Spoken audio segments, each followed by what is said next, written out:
په دې قصه خو به خبر نه یاستئ چې لیوانو ولې دښته او بیدیاو ته مخه کړه.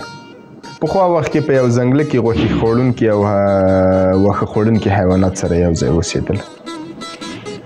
دوی د یو بل سره شعارونه د سولې ورکوله، خو دا په عمل کې نه پیاده کېدله، بلکې ځناورو واښه خوړونکو باندې دومره حملات ترسره کړه چې د راتلونکي لپاره یې د دې په خاطر چې غوښه تیاره ورسره سنباله پرته وي نو ډېره زیاته غوښه یې ځان ته راټوله کړه.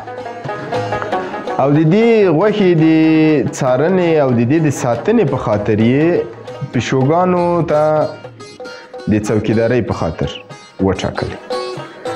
پیشوګانې چې ټول عمر یې یو مږک ته په سوري ته په ساعتونو انتظار ویستلی و، دا یو ډېر ښه چانس وباله. نو پیشو نورو پیشوګانو د پیشو مشرې نورو پیشوګانو ته مخ ور واړه، ورته ویلې چې انسانانو کې یو متل ده، ړوند له خدایه څه غواړي دوه سترګې. نو موږ او تاسې ته دا یو ډېر ښه طلایي چانس برابر ده، نو ډېر باید په احتیاط سره ګامونه پورته کړو او په دې سره یې د غوښو په خوړلو باندې شروع وکوله.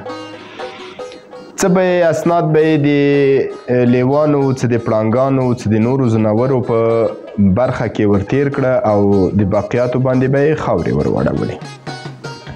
د دوی دغه کار د ګیدړانو لخوا څارل کېده. ګیدړانو چې کله ولیده چې د دوی په اسنادو کې دغه ډول ستونزې شته، نو د سترګو په رپ کې زمری چې د ځنګله پاچا و خبر وررسیږي چې دغه ډول قصه روانه ده.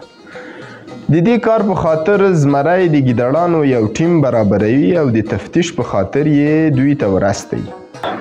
ګیدړانې هم د تفتیش لپاره راغلې، پیشۍ یې راونیولې او د دوی څخه د اسنادو غوښتنه وکوله. د اسنادو په راټولولو کې په لومړي سر کې دوی ډېر زیات په دوی باندې فشار راوړه. هغوی هم دې ته اړ شو چې اسناد ورته را برابر کړي، خو دا اسناد چې ځکه چې دوی مخکې له مخکې هم څارونکي وه، دا اسناد یې ورته دقیقه برابر نه شو کړلی. دواړو سره معامله په دې راغله چې د غوښو په خوړلو به سره دواړه یو ډول ونډه لري او په دې دوسیه باندې خاورې ور واوښتې. د دې خبر چې کله بیا زمري ته ورسیږي او دا دوسیه په دې ډول سره نتیجه ګیري کیږي، هلته وړاندې کیږي، نو د لیوانو ته وظیفه ورکوي تر څو لاړ شي او له دې دوسیې څخه له نږدې څخه څارنه وکړي. لیوان هم چې په وخت و زمان سره یې د شپې لخوا په پټه سره ښکارونه کول، وخت او زمان دې ته اړ کړه تر څو دا یو چانس ورکړه تر څو دوی په رڼا ورځ راشي او تحویل خانو ته کله چې راځي ګوري تحویل خانه کې خالي هډوکي پاتې دي.